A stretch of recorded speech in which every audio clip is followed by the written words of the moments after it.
जय हिंद। स्वागत है आपका अपने यूट्यूब चैनल ऑमस लाइब्रेरी क्लासेस में। अभी आधुनिक भारत के इतिहास का सीरीज चल रहा है, जिसके बारे में इससे पहले वाले वीडियो में हम लोग पढ़े हैं क्रांतिकारी गतिविधियों के बारे में। और आज से हम लोग शुरू करेंगे गांधी व गांधीवादी आंदोलन के बारे में। गांधी जी थोड़ा लंबा टॉपिक हो जाता है, इसलिए 2-3 वीडियो में मैं इसे प्रोवाइड कर दूंगी। तो आइए हम लोग गांधी जी के बारे में देखते हैं। तो इसे शुरू करते पहले इसको मैं थोड़ा सा बता देती हूँ, फिर इसको आगे जितना भी ये थोड़ा लंबा टॉपिक है इसको हम लोग लाइन बाय लाइन पढ़ लेंगे। ठीक है, तो सबसे पहले इसको यहीं पर देख लेते हैं हम लोग कैसे कैसे पढ़ने वाले हैं। तो गांधी जी का सबसे पहले हम लोग स्थानीय प्रयोग पढ़ेंगे और फिर राष्ट्रीय आंदोलन पढ़ेंगे। स्थानीय प्रयोग में हम लोग 1917 में जो इनका सबसे पहला आंदोलन था चंपारण सत्याग्रह, जो आपका बिहार के चंपारण में हुआ था, उसके बारे में पढ़ेंगे। फिर 1918 में अहमदाबाद के बारे में, और जो 1918 में ही खेरा में हुआ था एक मजदूर को लेकर आंदोलन, उसके बारे में पढ़ेंगे। फिर राष्ट्रीय आंदोलन में हम लोग पढ़ेंगे, असहयोग आंदोलन के बारे में पढ़ेंगे राष्ट्रीय आंदोलन में। और फिर सविनय अवज्ञा आंदोलन के बारे में पढ़ेंगे, सिविल डिसॉल्वेंट मूवमेंट, और फिर भारत छोड़ो आंदोलन, क्वाइट इंडिया मूवमेंट के बारे में हम लोग आगे पढ़ेंगे। इसका सबका डेट आपका लिखा हुआ असहयोग आंदोलन 1920 में, और सविनय अवज्ञा 1930 में, भारत छोड़ो 1942 में। और फिर उसके बाद इसी के अंतर्गत खेरा और असहयोग आंदोलन के बीच में ही हम लोग पढ़ लेंगे जो आपका रॉलेट एक्ट 1919, जलियांवाला बाग हत्याकांड 13 अप्रैल 1919, और फिर खिलाफत आंदोलन के बारे में इसी में हम लोग पढ़ेंगे। तो आइए मैं पहले हम लोग थोड़ा सा महत्वपूर्ण बिंदु देख लेते हैं। मैं पहले थोड़ा सा बता देते हैं, फिर इसको लाइन बाय लाइन हम लोग पढ़ देंगे। तो गांधी जी के बारे में आइए हम लोग कुछ कुछ आप लोग भी सुनिए, गांधी जी के बारे में बताते हैं, फिर इसको तो पढ़ ही देंगे। तो गांधी जी का जन्म सब लोग जानते हैं, 2 अक्टूबर 1869 को हुआ था। आपका कहाँ हुआ था? तो गुजरात के एक पोरबंदर जगह पर हुआ था। और इनका पूरा नाम था मोहनदास करमचंद गांधी। और लेकिन इसको इन्हें प्यार से सब लोग क्या बोलते थे? भाई बोलते थे, बापू, भाई, सब कुछ इन्हें कहते थे। और इनके पिता का नाम था करमचंद गांधी, जिन्हीं के नाम पे गांधी जी का आगे का नाम है मोहनदास करमचंद गांधी। तो इनके पिता का नाम था करमचंद गांधी, जो राजकोट शहर के एक दीवान थे।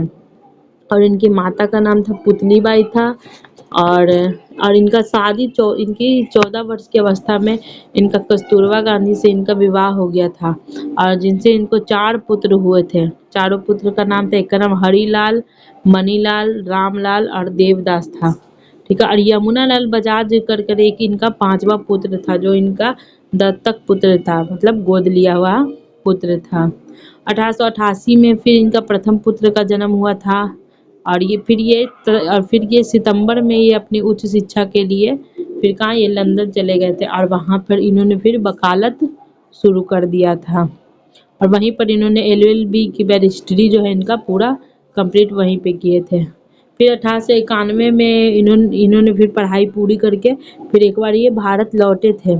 ठीक है, और बम्बई तथा राजकोट में वकालत शुरू कर दिए थे। फिर इन्हें उसी समय एक गुजराती व्यापारी मिला, जिसका नाम था दादा अब्दुल्ला था नाम। उन्होंने इसे एक केस लड़ने के लिए दिया। और फिर ये 1893 में फिर कहाँ चले गए?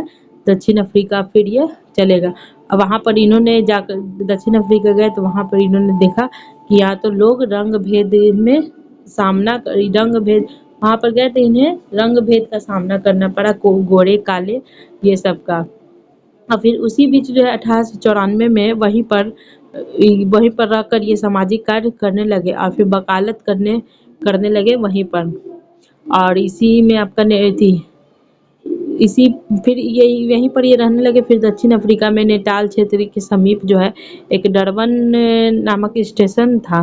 ठीक है, डरबन में पीटर मार्टिन वर्ग का नाम का स्टेशन था। डरबन में ही पीटर मार्टिन वर्ग स्टेशन था। पर उन्हें ये ट्रेन पर चढ़े हुए थे, उस समय क्या हुआ था, इन्हें ट्रेन से नीचे ढकेल दिया गया था। क्यों ढकेला था? तो क्योंकि इनके पास प्रथम श्रेणी में भारतीय, वहाँ पे लिखा हुआ था कि प्रथम श्रेणी में भारतीय और कुत्ते का जाना मना है। और इसी घटना के बाद फिर ब्रिटिश सरकार को फिर इन्होंने इसके लिए इन्होंने ये वकालत की और इसे ये ख़त्म किया। और फिर इसके बाद जो है गांधी जी से बिहार सरकार को गांधी जी से माफ़ी मांगने पड़ी, सॉरी ब्रिटिश सरकार को। दक्षिण अफ्रीका में फिर महात्मा गांधी ने भारतीयों के लिए अपना पहला सत्याग्रह शुरू किया और फिर 1896 में अपने परिवार के साथ वो नैनीताल में गए। इसके बाद क्या हुआ, 1904 में फिर वे दक्षिण अफ्रीका में शिल्पकार कालेनवास की मदद के लिए फिनिक्स फर्म की स्थापना किए। महात्मा गांधी ने फिर इंडियन ओपिनियन नामक साप्ताहिक पत्रिका निकाली। ये सब अभी वही साउथ अफ्रीका का ही बात हो रहा है। महात्मा गांधी ने फिर इंडियन ओपिनियन नामक साप्ताहिक पत्रिका निकाली, जो कई भाषाओं में प्रकाशित किया गया था, लेकिन एक उर्दू भाषा में सिर्फ इसे नहीं प्रकाशित किया गया था। ठीक है। फिर था दक्षिण अफ्रीका में ही महात्मा गांधी ने जो गोपाल कृष्ण गोखले को अपना राजनैतिक गुरु माना। दक्षिण अफ्रीका में ही फिर महात्मा गांधी को जो है आंदोलन की प्रेरणा किससे मिली थी, तो एक विद्वान थे, लियो टॉल्स्टॉय नामक व्यक्ति थे। उनसे गांधी जी को क्या आंदोलन करने का प्रेरणा मिला। और वहीं पर फिर इसी के महान क्रांतिकारी प्रभावित सॉरी इसी से महान महात्मा गांधी सर्वाधिक प्रभावित थे। और इन्होंने भूख हड़ताल का प्रेरणा किससे लिया, तो रस्किन से इनको भूख हड़ताल का प्रेरणा मिला। और महादेव देसाई महात्मा गांधी के सलाहकार थे, सलाहकार बोल लीजिए, सचिव बोल लीजिए जो थे। और फिर अमेरिका में एक पत्रकार थे इनके साथ साथ, जिसका नाम कौन था, मिलर था, जो महात्मा गांधी के पत्रकार में एक सहयोगी थे। और फिर इनका कुछ महात्मा गांधी को कुछ उपाधियां भी दी गई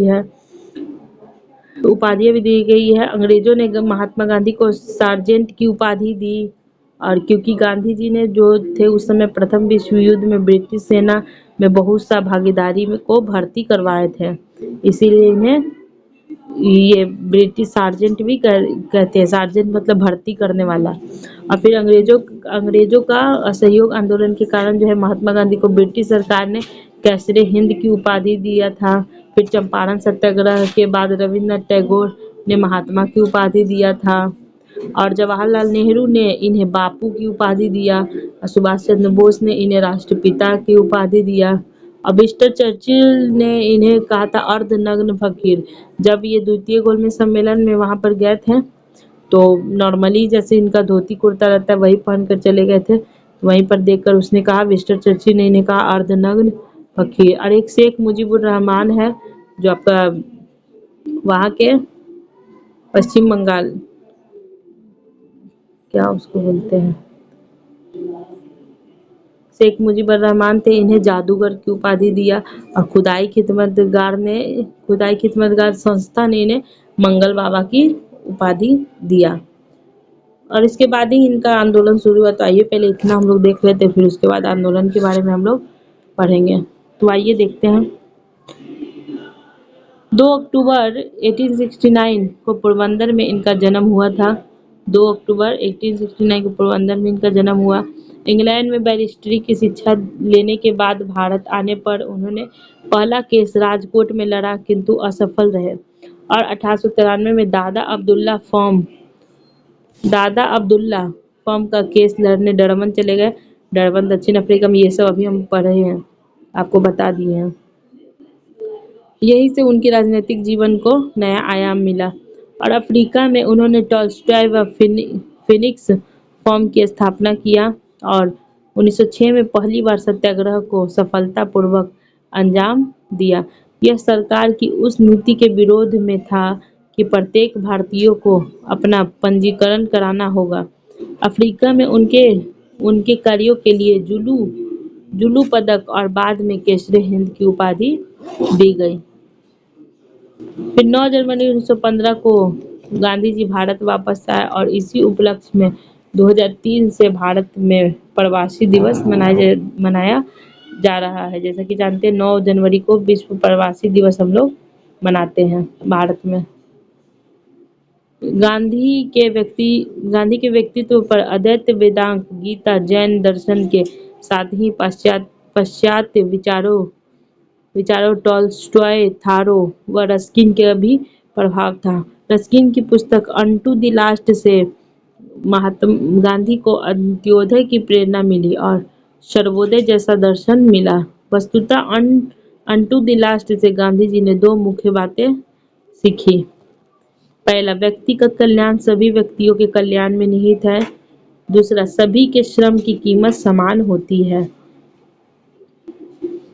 सभी व्यक्तियों के श्रम की कीमत समान होती है। गांधी जी ने दक्षिण अफ्रीका में इंडियन ओपिनियन नामक पत्र निकाला तथा नवजीवन व यंग इंडिया पर भी प्रकाश किया। उल्लेखनीय है कि 1932 में यंग इंडिया का नाम बदलकर हरिजन कर दिया गया था। गांधी जी दलित लोगों को हरिजन के नाम से पुकारे थे।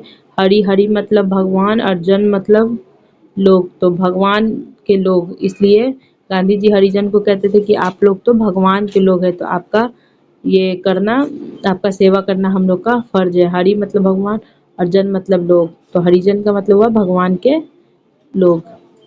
फिर 1909 में इनकी पुस्तक हिंद स्वराज प्रकाशित हुई, जिसमें उन्होंने भारत पर पड़ने पश्चात प्रभावों के प्रति चिंता व्यक्त की और लिखा कि अंग्रेजों को बाहर निकालने से अधिक आवश्यक है अंग्रेजियत को बाहर निकालना।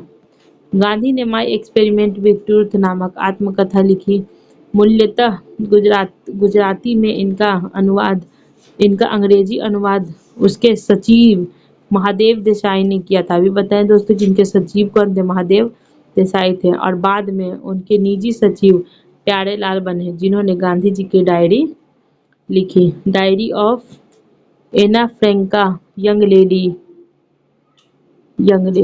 भारत आने के बाद साबरमती आश्रम को अपना केंद्रीय स्थल बनाया, अहमदाबाद के निकट। आइए बॉक्स में हम लोग थोड़ा सा देख लेते हैं। इंडियन ओपिनियन का लिखे थे आपका दक्षिण अफ्रीका में। नवजीवन एवं यंग इंडिया का भी प्रकाशन गांधी जी किए। 1932 में, वही जो पढ़े उसको शॉर्ट में लिखा हुआ है। 1932 में यंग इंडिया नामक नाम का बदलकर हरिजन किया और 1909 में हिंद स्वराज भारत पर पश्चात किया। और आत्मकथा इनका था माई एक्सपेरिमेंट विद ट्रूथ। और महादेव देसाई अंग्रेजी अनुवादक थे आपके। इनका जो है ये था अनुवाद था उसका, माई एक्सपेरिमेंट विद ट्रूथ का। और महादेवी देसाई इनके सचिव भी थे। विचारधारा देखते हैं हम लोग। गांधी साध्य और साधन की पवित्रता पर विश्वास करते थे, इसलिए इनके दर्शन में वर्ग संघर्ष व हिंसा स्वीकार्य नहीं है। गांधी ने सत्याग्रह को सभी महत्वपूर्ण अकरण कहा और अहिंसा के माध्यम से सत्य को स्थापित करना चाहा। उनके सत्याग्रह के उपकरणों में असहयोग, सविनय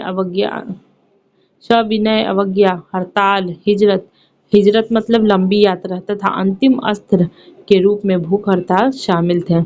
गांधी जी कहते थे कि पहली बात तो हिंसा नहीं करना है। सबसे पहले हम लोग को असहयोग आंदोलन के विनय करना चाहिए, तब हड़ताल करना चाहिए, फिर लंबी यात्रा, लास्ट में भूख हड़ताल करना चाहिए जब कोई नहीं माने तो। गांधी अस्थायी परिवर्तन के लिए हृदय परिवर्तन को आवश्यक मानते थे, क्योंकि इनका कहना था कि हमेशा के लिए परिवर्तन तभी होगा जब लोगों का हृदय परिवर्तन। गांधी जी अस्थायी परिवर्तन करने के बजाय हृदय परिवर्तन करने में ज्यादा विश्वास रखते थे और यह अहिंसा से ही संभव था। उन्होंने सत्याग्रह को साहस का अस्त्र माना और स्पष्ट कहा कि हिंसा और कायरता में किसी भी एक को चुनना होता तो मैं हिंसा को ही चुनता।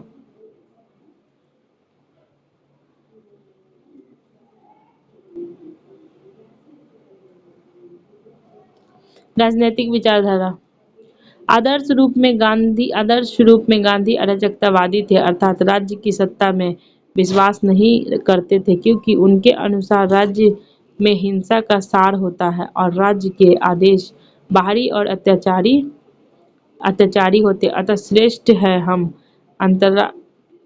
अंतरात्मा की आवाज मानकर श्रेष्ठ है हम अंतरात्मा की आवाज मानते थे वो। गांधी ने आदर्श राज्य के रूप में राम राज्य का विचार रखा, जिसमें सभी व्यक्ति आत्म अनुशासित, आत्मनियंत्रण और स्वयं सेविका की भावना से पूर्ण हो और पड़ोसी पड़ोस का संरक्षक हो। गांधी पूर्व विकेंद्रीकरण के समर्थक थे और ग्राम पंचायत की महत्व भूमिका चाहते थे। ग्राम पंचायत आपका आर्टिकल 40 में है ग्राम पंचायत के बारे में। आर्थिक विचारधारा स्वदेशी को आदर्श मानते हुए श्रम की महत्ता और मशीनीकरण का विरोध करते थे। उल्लेखनीय है कि गांधी मशीनी के नहीं बल्कि मशीनीकरण के विरोधी थे, क्योंकि उन्हें ज्ञात था कि भारत में प्रचुर श्रम शक्ति उपलब्ध है और यही यहाँ मशीनीकरण बढ़ा तो यहाँ बेरोजगारी फैलेगी। यद्यपि अमेरिका जैसे देशों के लिए मशीनीकरण उचित है। ट्रस्टीशिप का सिद्धांत उनकी आर्थिक विचारधारा का केंद्र बिंदु है, जिसके अनुसार किसी भी व्यक्ति को अपनी आवश्यकता से अधिक संपत्ति स्वामी न मानकर ट्रस्टी मानना चाहिए, जिससे गरीबों का कल्याण किया जा सके। गांधी इस विचार से सामाजिक आर्थिक असमानता को दूर करने का एक नैतिक उपाय बताते हैं। नरसिंह मेहता राजनीतिक प्रिय वचन था। नरसिंह मेहता का वचन है गांधी का प्रिय वचन। प्रार्थना इनका था ईश्वर अल्लाह तेरे नाम। गांधी जी का प्रार्थना था ईश्वर अल्लाह तेरे नाम। विशेष में देखते हैं हम लोग कुछ। गांधी एक धर्मपरायण व्यक्ति थे और उन्होंने धर्म विहीन राजनीति को खोखला और पाप कहा। उन्हें धर्म का आशय मानवीय मूल्यों व कर्तव्यों से था तथा उनकी धर्मनिरपेक्षता का अर्थ सर्वधर्म समभाव। गांधी का भारत में आगमन देख लेते हैं हम लोग कुछ। 1915 से 1917 तक गांधी जी 2 वर्षों तक किसी आंदोलन या किसी राजनीतिक सम्मेलन में भाग नहीं लिया, बल्कि लगभग संपूर्ण भारत का भ्रमण कर जनता की क्षमता को समझा। 1916 में BHU के उद्घाटन सत्र में शामिल हुए। जब गांधी भारत आए तो प्रथम विश्व युद्ध के दौरे में ब्रिटिश सरकार की मदद करने के उद्देश्य से उन्होंने भारतीय को सेना में शामिल होने हेतु प्रोत्साहित किया और यहाँ तक कि लोग उन्हें भर्ती करने वाला सार्जेंट कहने लगे। गांधी जी का मानना था कि भारतीयों की इस मदद के बाद ब्रिटिश सरकार उन्हें अधिकार और रियासतें प्रदान करेगी। स्थानीय प्रयोग देखते हैं हम लोग। सबसे पहले तो चंपारण 1917 में बिहार के चंपारण में नील की खेती के लिए 3 कठिया प्रणाली प्रचलित थी, जो किसानों की दुर्दशा का कारण बन गई। किसान इसके विरोध में एकजुट होने लगा और इसी संदर्भ में एक अस्थायी किसान जो थे उस समय राजकुमार शुक्ला ने गांधी को नेतृत्व के लिए आमंत्रित किया। गांधी ने भारत में पहला सत्याग्रह आरंभ किया और अंग्रेजों ने जांच के लिए चंपारण समिति का गठन किया। गांधी भी सदस्य थे इसके संगठन के, जिसमें नील की खेती से युक्त का सुझाव दिया। डॉक्टर राजेंद्र प्रसाद, जीविका के प्राणी, महादेव देसाई जैसे व्यक्ति गांधी जी को यहीं पर मिले और यहाँ की महिलाओं ने उन्हें बापू की उपाधि दी।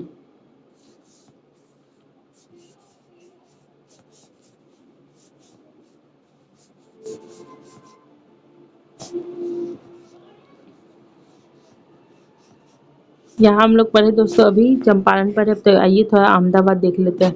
अहमदाबाद केस आपका 1918 में था। इसमें मिल मालिकों व श्रमिकों के बीच विवाद था। अहमदाबाद केस में क्या हुआ था? मिल मालिकों और श्रमिकों के बीच विवाद था। इसका कारण क्या था? तो प्लेग की समाप्ति हुआ। उस समय प्लेग फैला हुआ था, तो प्लेग की समाप्ति के बाद मालिक बोनस कम करना चाह रहे थे और इसे 20% कर रहे थे। इसीलिए ये हुआ था। श्रमिकों की मांग थी कि नहीं, बोनस कम से कम 50% रहना चाहिए। और गांधी की भारत में पहली भूख हड़ताल थी और 35% पर समझौता मिल गया, यानी कि ये अहमदाबाद मिल मजदूर वाला इनका ये प्रयोग सफल रहा। मोरारजी देसाई व अनुसुईया साराभाई उन्हें यहीं पर मिले थे। एक बार फिर देख ले दोस्तों कि 20% बोनस करना चाह रहे थे अंग्रेज, लेकिन इन लोगों मांग था 50% और गांधी जी आए तो 35% में समझौता हो गया। खेरा खेरा सत्याग्रह भी गुजरात में हुआ था, इसी 1918 में भी हुआ था। पहले ध्यान रखिए दोस्तों कि अहमदाबाद हुआ था, उसके बाद खेरा हुआ था, क्योंकि कई बार ये सजाने के लिए दे दिया जाता है। तो खेरा क्यों था, तो देखते हैं। खेरा में अकाल के कारण फसल जो है बुरी तरह प्रभावित हो गई थी। उस समय अकाल आ गया था और फसल क्या हुआ था, प्रभावित हो गया था। लेकिन अधिकारी लोग क्या कर रहे थे, अधिकारी लगान कम नहीं कर रहे थे और गांधी ने यह लगान बंदी का नारा दिया। सरदार पटेल जैसे अनुयायी उन्हें यही मिले थे। रॉलेट टेक्ट देखते दोस्तों, थोड़ा सा और करेंगे, इसके बाद फिर हम लोग नेक्स्ट वीडियो में करेंगे। रॉलेट टेक्ट व जलियांवाला बाग हत्याकांड क्या था, जो आपका 1919 में हुआ था, 13 अप्रैल 1919।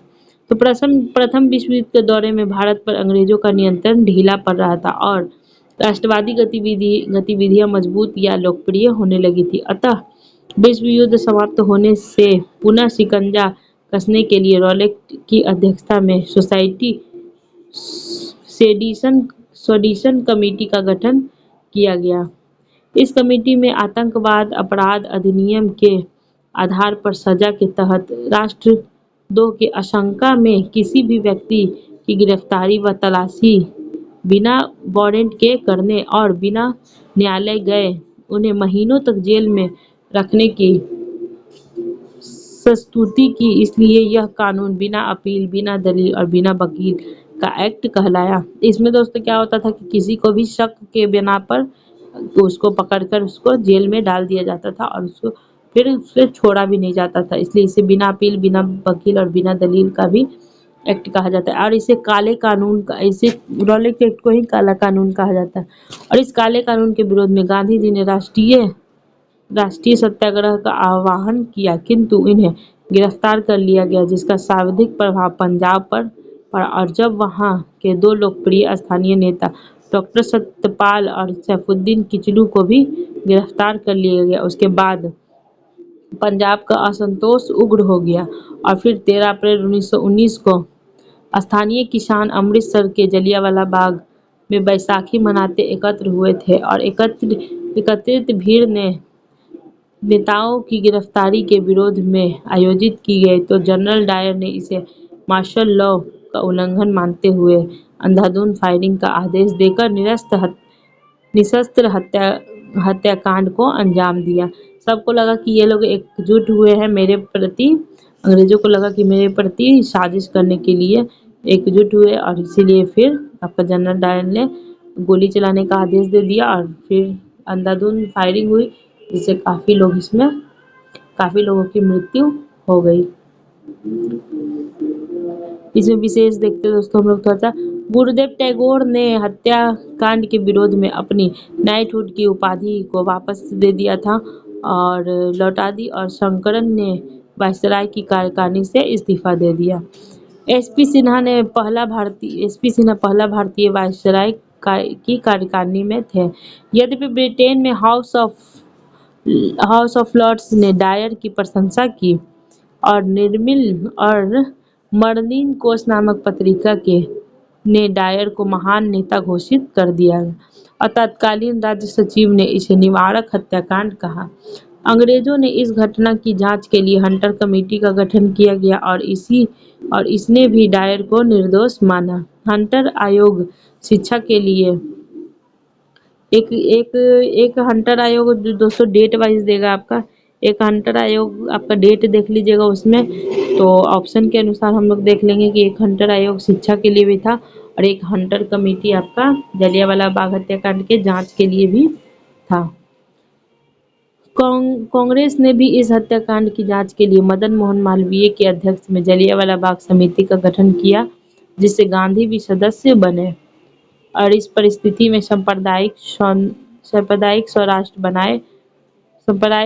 स्वराष्ट्र बनाए रखने के लिए आर्य समाजी स्वामी श्रद्धानंद को जमा मस्जिद की श्रेणियों पर भाषण हेतु आमंत्रित किया गया। तो स्वर्ण मंदिर के कोष की चाबी भी सैफुद्दीन किचलू को सौंप दी गई।